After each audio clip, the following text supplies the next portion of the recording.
Well, after 3 episodes chock full of backstory, Claire and Frank's relationship comes to an abrupt end in a very tragic but inevitable episode. Don't change the channel, don't touch that dial. We got it all on UHF.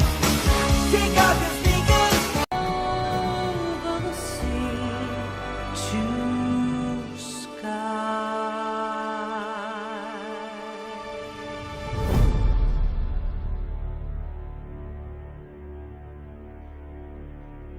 Hey guys, it's Cameron for Outlander, Season 3, Episode 3, All Debts Paid, and I'm pretty sure we all knew that this episode was really coming. I mean, just from the way they've been setting things up, it seemed like this was the direction that we were going, but damn, I mean, this was still a very tragic, just very bitter turn of events, but really realistic, and that's something I really loved about this episode, is that this is not something where it ended in this happy way. This episode was mainly all about Claire and Frank's relationship. Yes, we got a lot with Jamie, but on the Claire and Frank side of it, this was a huge episode for them. And as I suspected, this most likely is Tobias Menzies' final episode. And they really went out on a high note. Let me just say that. I really did love this episode overall. And I really do love what we got here, but let's just get into this episode because I definitely do want to talk about it. Not a perfect episode. Again, I think the main problem is just we're flashing between Claire and Frank and then Jamie. And this episode, I honestly feel like it would have been better if it was just Claire and Frank. I understand we need the Jamie stuff in there, but I feel like the Claire and Frank stuff was enough to kind of just,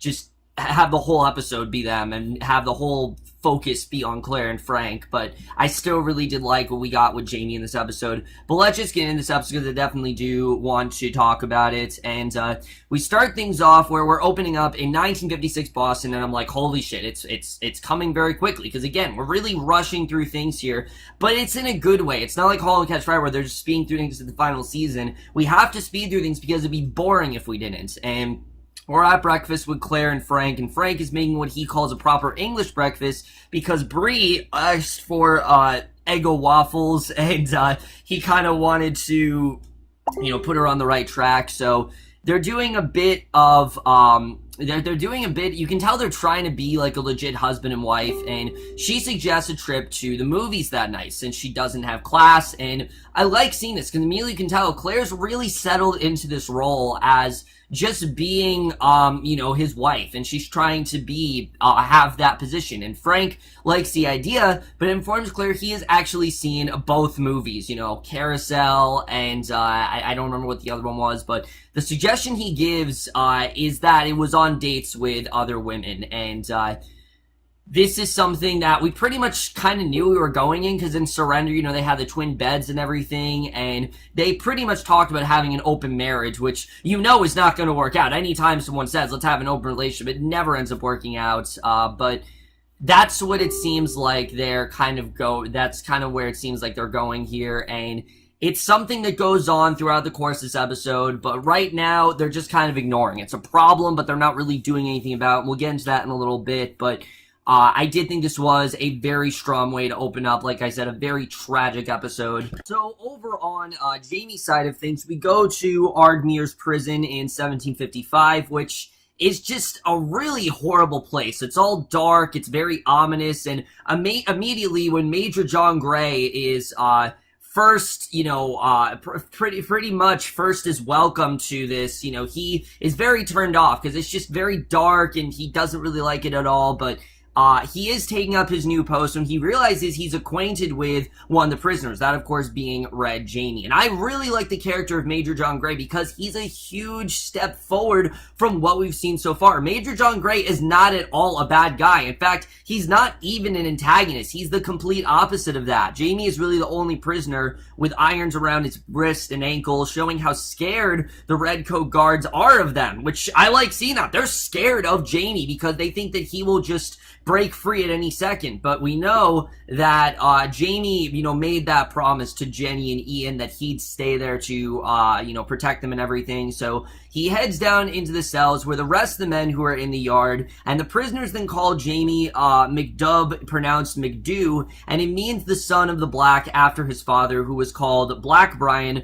because of the darkness of his hair. And he takes up a seat in the cells next to his stone pillar, and who is singing on the other side but Murtagh. And I knew very well there was no way the show was going to kill off Murtagh. He was such an integral part of season 2, one of the best parts of season 2, may I add, and I was very happy to see Murtagh return here. That was awesome. But basically, apparently in the book, Murtagh is actually killed, and this was, also very much a surprise, but I was very happy to see that he's alive. Keep Murtagh alive as long as possible, because Duncan Lacroix is just so great as his character. But they're talking about the new governor of the prison, and Jamie mentions that he looks familiar, but cannot really place him. He can't really figure out who it is, and, it hasn't really occurred to him that this is Gray. Gray being the person that he saved and spared his life many years ago. So Jamie has managed to gather some milk thistles that might help the very sick Murtagh, because Murtagh's very sick, and Jamie says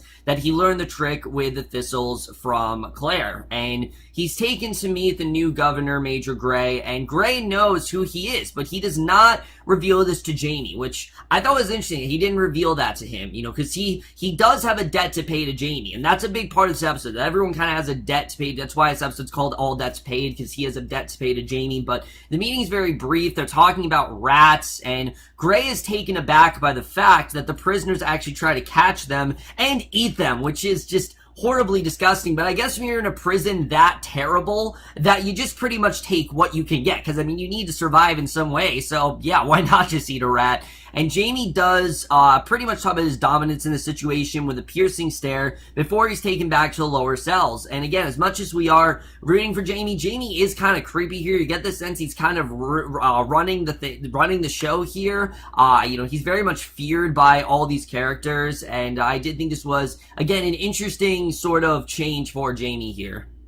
So it's graduation day for Claire and her friend Joe Abernathy, and they're celebrating with a group of friends when a woman then rings the doorbell looking for Frank, and the celebration party leaves to the restaurant, but clearly all pretense is broken, because an older, basically an older rambling Scottish man is found wandering. He's spouting Gaelic and French, and the soldiers then pick him up. They place him in a nearby cell with a bed, and the soldiers did make one clear word of gold. So Gray wants to know what this guy's actually trying to say. Like, what's he really trying to say here? And the Crown thinks that the French sent a cache of gold to help the Jacobite cause, but the gold was really never found. So Gray is forced to seek Jamie's help because he's the only prisoner who can actually speak both French and Gaelic, because Jamie is very well fluid in both of those languages. So Gray then makes a bargain with Jamie to remove his irons if he will translate what the old man is saying. So I really like seeing this, the way that Jamie actually is helping him out there, but not realizing that this is actually the guy that he saved all those years ago. I thought was really interesting. And again, Gray's very different from that of, of Jack, because he's a lot more caring towards Jamie. How he's kind of afraid of Jamie, and I definitely did like seeing that. David Barry did a really great job with this character. I definitely really liked it, and definitely some of my favorite scenes in the episode. But when Frank returns home from his date, Claire is waiting for him, and the battle pretty much begins, because discussion consists of who has caused who what pain, because they both are going through a lot right now. But you can tell that Claire has really done all she can to try to move past Jamie and try to move on to Frank. Even though they agreed to see other people, she is trying to be this good housewife for Frank, for Bree, to make Bree think that they actually have a much less complicated life than they do. And Claire gets around to telling Frank to file for divorce. She actually doesn't want to do this anymore. And we see Frank does not really want to leave. He will be forced in the visitation situation to see Bree. So again, it's just kind of continuing. They're not really doing anything about it because he wants to be able to see Bree. He wants to be able to continue to be in her life. And we see because of that, these two have to basically try to put up with each other, even though they don't really want to. And I did think that was definitely one of the strongest points of the episode. The fact that these two, you can tell, clearly their relationship is pretty much destroyed, but they have to continue putting on a happy face for Bree and making it seem like their relationship is a lot better than it really is, when in reality they're both pretty much really miserable. And I think that's definitely something that Bree's eventually going to realize. It's just a matter of how long are Claire and Frank going to be able to keep this up. I mean, you can definitely tell they're putting on this facade, but, you know, knowing Bree, she is going to find this out eventually. We know she knows now, obviously, but that definitely is one of the biggest parts of the episode, is the fact that these two, you know, are pretty much,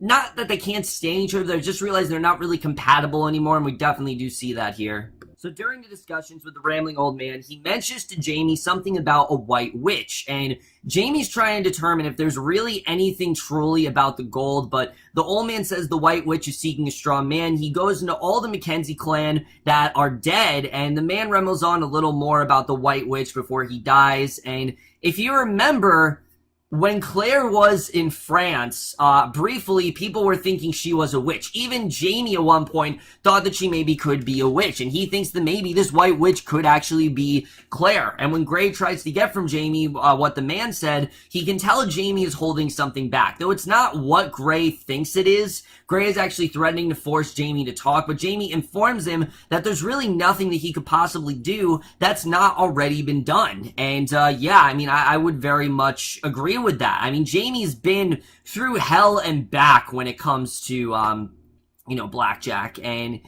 there's really nothing he can do for him here. So I thought that was, you know, I really like that scene because Jamie's telling him, look, you know, I've been through the worst thing has already happened to me. There's nothing you can do to force me to talk. There's nothing you can do to force me to give up the location. And I thought it was a really big scene. I mean, we can tell Gray really wants Jamie's help here, and Jamie kind of owes it to Gray, but Gray also kind of owes this to Jamie, and I thought it was definitely a very interesting way that turned out, that, you know, after what happened with Jack, it's not going to get worse for Jamie. That was pretty much his lowest point, and he's very well aware of that, so I thought that was a really good scene. But we have a quick look at Bree, now in the form that we know her, which we did see Sophie Skelton in this episode, which I forgot how good she really was as character. You know, I know everyone, not a lot of people are fans of her, but I really liked her in the finale, and it was cool to see her again. She's blowing out her candles on her 16th birthday, and I'm like, oh shit, it's about to happen, because we know the last time we saw Bree, she was in fact 16, and we know that Frank had died, so we know what we're leading up to.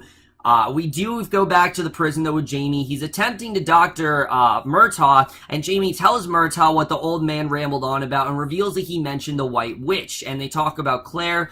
Wonder if she's actually come back through the stones, if it is a possibility. And Murtagh wishes that he could know what happened to Claire and the baby. And Jamie tries to warn Murtagh about lingering on those wishes.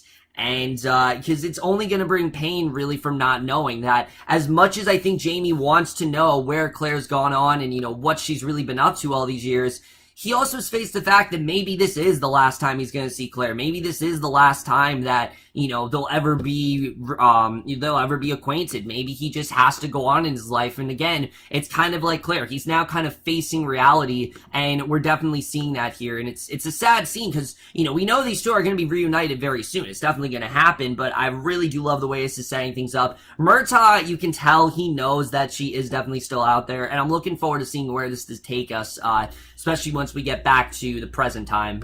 So a guard then arrives and takes Jamie to see Major Gray, and Gray has Jamie join him in for a meal of pheasant in wine sauce, and Jamie takes the opportunity to ask if the Major would let the men set snares and keep what they catch, since the Crown cannot provide adequate food for their prisoners, because again, remember, all they're giving them, they're eating like rats and things like that. And he also asked that they be allowed to collect watercress to help with the scurvy, which again, I think those are all reasonable options, but Gray has never heard about watercress being used for such a reason, and Jamie mentions his wife taught him about the use of watercress because she was a healer. And again, these are just things that have really resonated with him, and they sit down to eat. Jamie takes one bite and smiles, and for one thing, it's probably the first time that he's really had a real meal. I mean, all this time he's been eating rats and pretty much anything he can find. So this is the most decent meal he's had in years. And I thought this was just a really well done scene. You can see Gray, again, he's really gone out of his way to do all this stuff for Jamie. And Jamie mentions the wine, the sauce, and Gray smiles and says that he isn't sure what it is. And he tells the men in the cells about what they ate in detail, and the men like hearing that the major is actually treating their chieftain so well. So I don't know if the men are also going to try to get some food or what's going to really happen here, but I really do like this bond that Gray and Jamie are striking here. I think it definitely is. It's a change, definitely, but it's a welcome change. We just haven't really seen Jamie interact with, one of the men quite like this before. Before it was that Blackjack was just straight up torturing Jamie, but it was cool to see something a little bit different for a change. I definitely did like seeing that, and I thought that was definitely really cool to see. I really did like the way things did play out here. But a few days later, the prisoners are taking a typical excursion outside the walls to do the usual hard labor they've been doing for years, but this time they're permitted to check their snares for any catches, and as several of the men take off in a couple of directions, the guards must follow each group, and it's enough of a distraction to allow Jamie to actually go hide in a place where other prisoners can cover him up so he can escape. And Major John is incensed. The hunt is on to bring Jamie back, and the soldiers make their way to the cliffs, but there's no sign of Jamie for 3 days. And Gray then returns to the prison. He's outside relieving himself when Jamie actually grabs him from behind. And this is kind of Jamie's way of telling him he knows who he is. And I think Jamie's known for a while now. Gray was a 16-year-old boy who tried to kill him while Jamie was relieving himself before the Battle of Prestapans. And Jamie grabs Gray's sword, asks him to complete his vow to kill him when they next saw each other, and Gray refuses to kill an unharmed man. So Jamie is left alive again. He's just not going to do it because Jamie, he didn't really, he's unarmed. He didn't really do anything to him. And, Gray's very by the book, and that's kind of how it goes even nowadays. I mean, if they don't have a weapon on them, then by law, you cannot kill them. There is no reason to do that. So Jamie just cannot get someone to kill him, but he wants to die at this point. He really wants to, and they walk out a distance from the prison. Jamie tells him the additional meaning that the old rambling man's words had, and he tells Gray about the meaning of the White Witch and admits that he had to go see if his wife was at the cliffs, and Jamie says that he only found one jewel and presented the jewel to Gray as proof of his story. And basically, again, this is kind of his way of seeing that maybe Claire's alive. I don't really know where Jamie's story is going to go from here, but that's really everything we get in terms of his plot in this episode. But now we got to get to the really tragic stuff here, because for Claire and Frank, things don't end so hopefully, definitely. But we see Bree, she's graduating from high school with the proud parents looking on together, and the look Frank gives a smiling Claire reveals that he's definitely contemplating something. And we do bounce back to the walls. The guards actually bring a doctor to care for Murtagh, which surprises Jamie to say the least. And Jamie later enjoys a game of chess with Gray. They're comfortable enough with each other now to deliver a very personal story. And Gray actually tells of this male friend that he loved and lost at Culloden. And Jamie surprises the Major with the knowledge that the woman he protected in their first encounter was none other than Jamie's wife. And they share this tender moment that Gray actually feels brave enough to put his hand on Jamie's in a show of affection. And again, it's this really great moment where he begins to have affection for Jamie that he has not really felt for another person since he lost his friend at Culloden. You get the sense this is really the first person that is really he struck up a connection with. And Jamie tells Gray to take his hand or he will kill him. And Jamie rises, he leaves his office without the Major's permission to go. And the tear that falls from Gray's cheek it's just really sad because he does not know all the meaning behind Jamie's reaction to the touch. Jamie, as we know, he can't, the reason that Jamie is so turned off, it's not because of the fact he's not interested in Gray in that way. He does want to be his friend, but the littlest of touch, as we know from any man, just triggers what Jack did to him. And that's the kind of pain that just doesn't go away. And that's something we definitely do see here. This is something that, again, I think is going to scar Jamie pretty much for life. And if any man puts his hand on him in a loving way, he just immediately is thinking about, what Randall really did to him, and it's just something that's really going to stick with him. And it's sad to see, because I think Gray, again, he genuinely wants to be friends with Jamie. I think he genuinely felt a connection there, and he was just very saddened when Jamie was kind of turned off by that. So it was definitely very sad to see, and I don't really know where that's going to go, but I guess we'll just have to see the way that turns out. But Claire is then sitting, she's contemplating a surgery she had performed earlier that day, when Frank then comes into the room, and this is really where these two finally get to talk, and finally get to talk about what we've been waiting for. But Claire can tell that Frank wants to discuss something. It's pretty obvious. I mean, the way he's acting, he's acting very shady, and it's clear that he's being very distant, and he announces he's going to take his mistress with him and Bree to England, and he's gonna leave Claire. He wants that divorce, and he wants to live his life with someone who would truly love him instead of a ghost. And they did a really good job in this scene of making you kind of understand where each person's coming from. For Frank, this is the woman that he loved. This is the woman that he wanted to spend an eternity with, but she disappeared and he had no way of getting back to her. And then when she returned, she felt even more like she had disappeared. She was fawning over another man. She was constantly just hearkening back to memories that he wasn't even a part of, and they just were so distant. She was such a different person. And he asked Claire if Bree hadn't looked so much like Jamie, could she have forgotten Jamie in time? And Claire says that amount of time does not really exist. And Frank then grabs his keys, leaves in his car, realizing that, this is kind of hopeless, this is not going to work anymore, and the phone rings to call Claire to a surgery at the hospital. It's just a devastating scene, it really is, because I think as much as Claire does still love Jamie, I think she did kind of want to make things work with Frank. But as Frank said, Bree's older now. There's no reason for them to keep this up anymore. It's now finally time for them to face the reality of their situation, and that's really what is so tragic about this scene. But what's even more tragic is what comes next. Before we get to the soldiers have all the prisoners lined up. They're walking them in one direction. Jamie is grabbed. He's taken in another direction, and he's tied by the hands and given to Gray. The rest of the prisoners are actually being taken to ships to eventually be delivered to servitude in the colonies for a period of 14 years, and Murtagh is sent with them, and we don't know really what's going to happen there. Obviously he's now sent with them for 14 years. So Jamie's marched behind Gray's horse for 3 days until they reach Hellwater Estate in England. And he's convinced, he's a convinced Jacobite traitor to the crown. And it's at the crown's discretion as to what really happens to him. Are they going to kill? We know they're not going to kill him because they're not going to kill Jamie. There's no way they're going to do that. But Gray did what he could for Jamie, since the crown would not eventually commute his sentence with the rest of the men. And Gray was able to get him an indentured sentence to lord as a groom in his stable. So we'll see what that really entails, what's really going to happen there, but I think that's going to be interesting. But then we get to this ending, and this ending is probably one of the most tragic endings we've had to any Outlander episode yet. We see Claire, she's completed her surgery, and she's informed the husband of her patient's status when Joe comes to tell Claire that Frank was in a very serious car accident, and she runs down the hall to see Frank. He's actually laid under a sheet. He's already dead, and she's upset and tells him that she did love him, confirming that he was her first love. She didn't lose those feelings for him.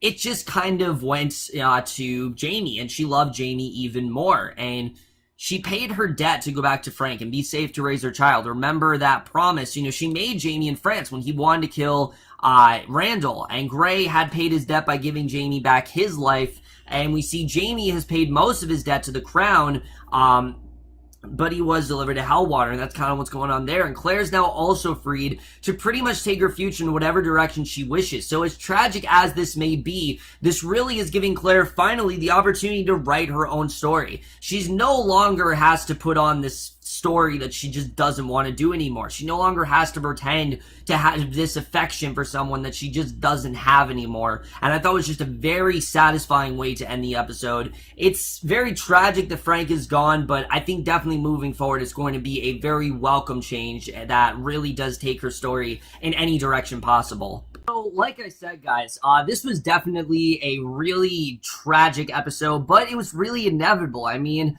ever since the finale, I think we pretty much knew what was going to happen with Frank. We knew that we would eventually know how he died, and I didn't think it was going to play out exactly the way it did, but it is definitely very tragic. It's not happy. It is very messy, but you know what? That's how it works in real life. Things don't end in a nice little bow. I like that things end in an unsatisfying way for Claire, where she does get this closure with Frank, but at the same time, the last time she saw him was probably the worst fight that these two have ever had, and she's never gonna forget that. But at the same time, this is the way that Claire moves forward. This is the way that we get to the Claire that we saw in the finale, and, you know, with that done, now we can move on. We are finally caught up to basically everything we need to see, and they did it in 3 episodes, and they did it for the most part really, really well here. And I thought, again, they did a really good job with getting us to understand both Frank and Claire. You can understand why Frank would want the affection of another woman when Claire really wasn't giving him anything, you know, not just sex-wise, but love-wise, care-wise. I mean, they just didn't have that connection that they once did, and he really longed to get that back in some way. So it's no secret why he would actually, you know, be unfaithful to Claire in that way, which isn't really necessarily a bad thing, but it just kind of got worse and worse as it went on, and we definitely do see that. And then for Jamie, it seems like Jamie, he has an inkling that Claire could very well be alive, but he's also trying to move on, and there are certain things that I don't think he's ever going to be able to move on from, especially when it comes to Randall. I mean, what Randall did to him, that shit doesn't leave you. It messes you up for life, and we definitely do see that with Jamie. He's not at all forgetting what, you know, Randall really did to him. He knows very well, you know, what he did, and he's not going to really let that go anytime soon, and we definitely do see that here. And it's really sad, because you want things to be okay with Jamie. You want him to be able to move on from this, but it just doesn't seem like it's going to happen. But I'm looking forward to seeing what's going to happen with him and Gray. I like seeing that Murtagh's alive. Murtagh, clearly you can tell, he knows very well that Claire is probably alive, and I'm looking forward to seeing really where all that's going to go. I think that definitely is going to be very interesting. And like I said, now we're going to get into basically where we left off in the finale. Looks like next week we're back with Bree and I can't think of his name right now, but you know, Bree and the other guy, I can't think of his name right now, but we're back with those two, and I think we're going to maybe focus on them a little bit more, see really what's going on with Claire, and I'm looking forward to seeing how the rest of the season really does turn out. I mean, we knew these first 3 episodes were going to give us a lot of information, and to be clear, no, I don't think these 3 episodes were anything close to perfect. Last week's, I do think, was the best of the 3, but I will admit, there were a lot of things they rushed through here, and because of that, it didn't feel like the most complete story, but they gave us pretty much all the details we need to know. They did a very good job with that, and especially this episode, it just felt like a very satisfying end to Frank's story. I'm very much going to miss Tobias Menzies, but I can very well say that I am satisfied with the way they closed the book on this character. I thought they handled it in a very strong way. We didn't get to see a lot of Frank throughout the show, and these 3 episodes really did make up for it, and I definitely really did love what we got with him here. Really, my only complaint with this episode, as much as I did love Jamie's story, personally, I think this episode honestly would have been better if it was just Claire and Frank, because it was so focused on these two owing this debt to each other and Claire kind of moving on. I understand that Jamie's story was also kind of focused on that, but I really felt like they could have just focused on Claire and Frank, and it would have been fine. Because they do have 13 episodes, you know, they didn't need really, you didn't have to drag it out necessarily, but I just felt like Claire and Frank, we could have had an entire episode with them. Not that I didn't love what we got with Jamie, I did, but I feel like this episode would have been even more, you know, tragic and even more complete if the entire episode actually focused on Claire's story. But overall, guys, I still really did love this episode at the end of the day. It still was a fantastic, you know, closure to this character. And I am going to give Outlander Season 3, Episode 3, All Debts Paid, an A-. So over, guys, doing this episode of Outlander. What you guys thought of this episode overall? Left your thoughts. Like I said, I think from here we're going to basically move on. We're going to get to the stuff that we really want to see. We're going to see the process of Claire hopefully reuniting with Jamie. I think that definitely is what we're leading to. But that's my review. Hope you guys enjoy. I'll see you guys in my next video, and I will see you guys for that. Okay, bye.